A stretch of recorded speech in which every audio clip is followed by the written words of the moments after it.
Hello viewers, welcome to my channel. আজকে share করে নিচ্ছি আমাদের সিকিম ট্যুর।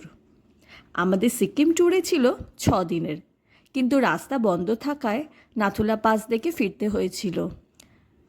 আজকে ভিডিওতে থাকবে গ্যাংটক আর সাইট সিইং। নাথুলা পাসের ভিডিও অন্য আরেকটি পার্টে দেবো। চলুন তাহলে ভিডিওটি শুরু করি। আমাদের সিকিম যাওয়ার ট্রেন কলকাতা স্টেশন থেকে রাত 9:45 ছিল, আর আমরা রাত 9টার মধ্যেই স্টেশনে পৌঁছে গেছিলাম। প্রথমে পরিচয় করিয়ে দিই, আমি প্রিয়াঙ্কা, আর ভিডিওতে যে বাচ্চাটাকে দেখছেন ওটি আমার মেয়ে, আর তার সঙ্গে আছে আমার হাজব্যান্ড। আমার মেয়ে এই সিকিম যাওয়ার ট্যুরের জন্য খুবই এক্সাইটেড। চলুন তাহলে যাওয়া যাক।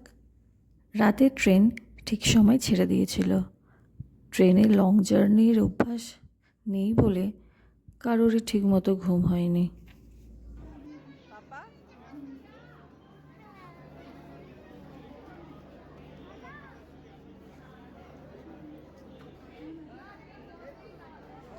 আমরা এনজেপিতে পৌঁছে গেছি। ট্রেনটা সামান্য লেট ছিল। তাহলে চলুন এবার এনজেপি থেকে গ্যাংটকের উদ্দেশ্যে রওনা হই।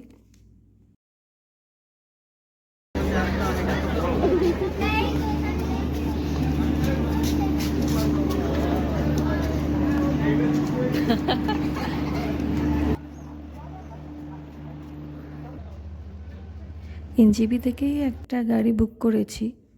এই গাড়িটি আমাদের এনজেপি থেকে টানা গ্যাংটকে পৌঁছে দেবে।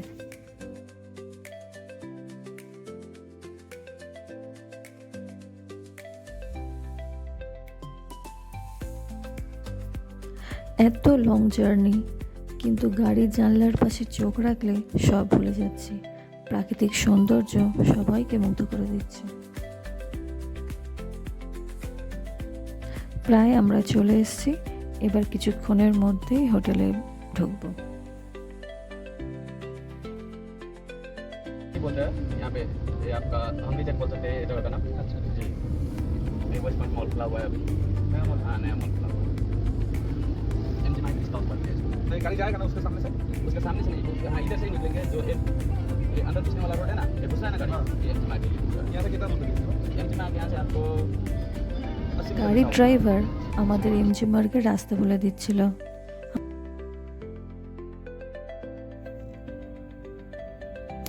এই যে চলে এসেছি এবার হোটেলে। এবার 2-3 দিনের জন্য এখানেই আমরা থাকবো।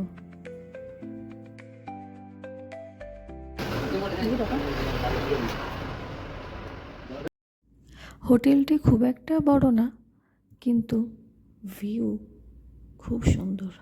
দেখুন, আমরা ফ্রেশ হয়ে চলে এলাম একটু লাঞ্চ করতে। লাঞ্চ সেরে বেরাবো এবার এমজি মার্গে।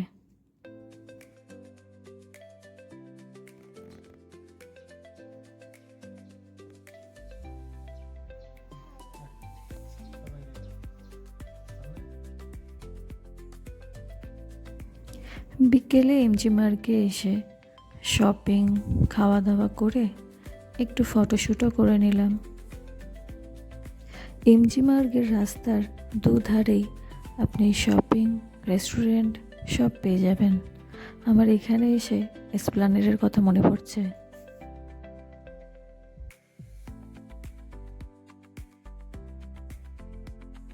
গ্যাংটকের প্রথম দিন খুব ভালো কাটলো।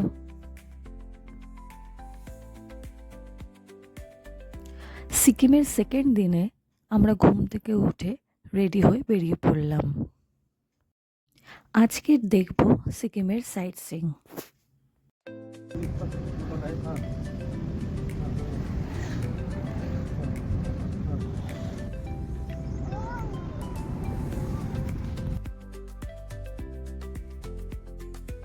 ফার্স্টে আমরা চলে গেলাম ওয়ানজাগরি ওয়াটারফলসে। এই ওয়াটারফলসটা একটু বড়।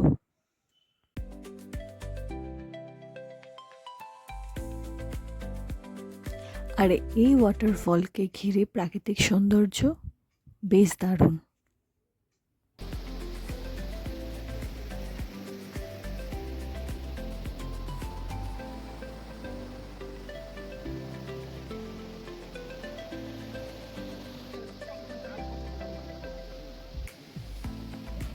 এটি হলো ভান ঝাকরি ওয়াটারফলস।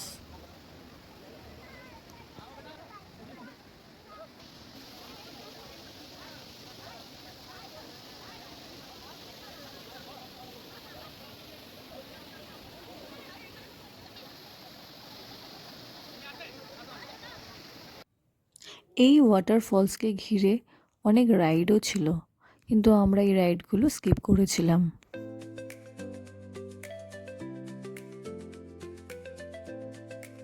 এরপরে আমরা চলে গেছিলাম আর একটা ওয়াটারফলসে, কিন্তু এই ওয়াটারফলসটা অনেকটা ছোট। এখানে একটাই মাত্র রাইড ছিল, সেটি আমার মেয়ে চড়ে খুব এনজয় করেছে।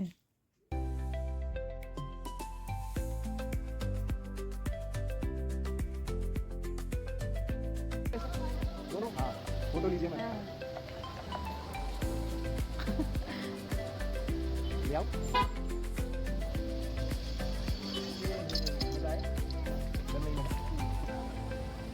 এরপর আমরা গেলাম গুঞ্জাং মনিস্ট্রি। এই মনিস্ট্রিটা খুব সুন্দর আর ভিউ পয়েন্ট অসাধারণ।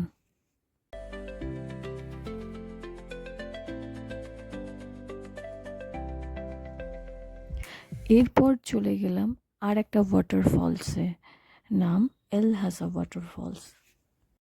আমরা যখন গেছিলাম তখন এপ্রিলের শেষের দিক, তখন এই ওয়াটারফলসগুলো অতটাও জল ছিল না, হয়তো বর্ষাকালে অনেক বেড়ে যায়।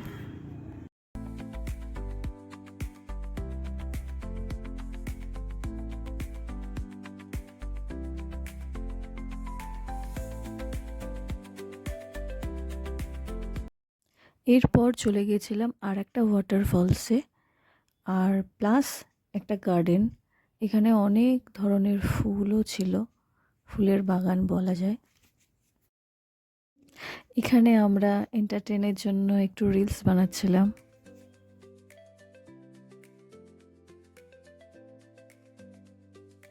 এই ওয়াটারফলসটা অনেক উঁচু থেকে পড়ছিল, আর আমরা এর একদম নিচে থেকেছিলাম।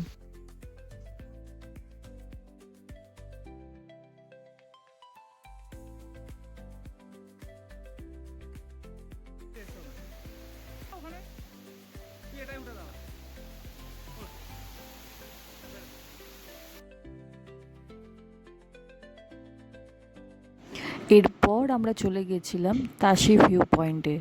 এই ভিউ পয়েন্টটা অনেকটা উঁচুতে, অনেক সিঁড়ি বেয়ে উঠে তারপরে এই ভিউ পয়েন্টটা দেখা যায়।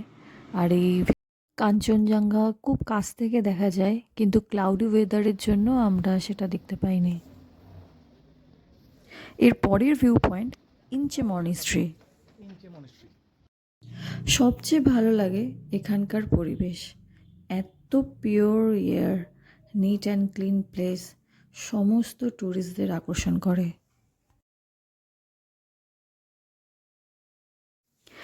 এগুলোকে প্রেয়ার হুইলস বলে। এগুলো প্রত্যেকটা মনিস্ট্রিতে আপনারা দেখতে পাবেন। আর এই প্রেয়ার হুইলসের মধ্যে বুদ্ধিস্ট ল্যাঙ্গুয়েজে মন্ত্র লেখা থাকে। এগুলোকে ঘোরালে নাকি গুড লাক বয়ে আসে। তাই এরপর যদি আপনারা কোনোদিনও মনিস্ট্রিতে যান, এরকম প্রেয়ার হুইলস দেখলে ঘোরাতে ভুলবেন না।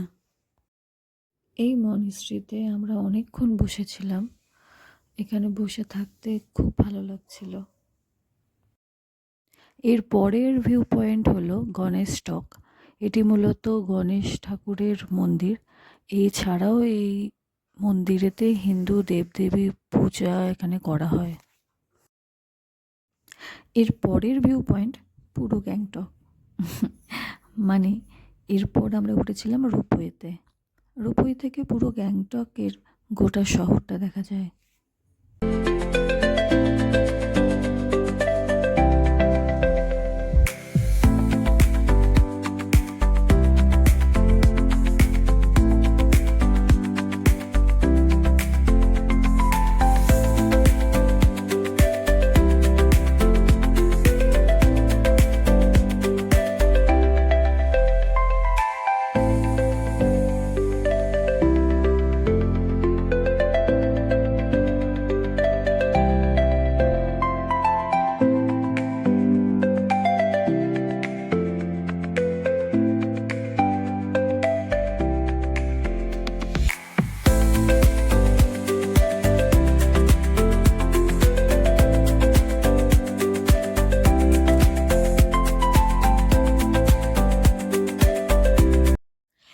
ছিল আমাদের সেকেন্ড ডে সিকিমে।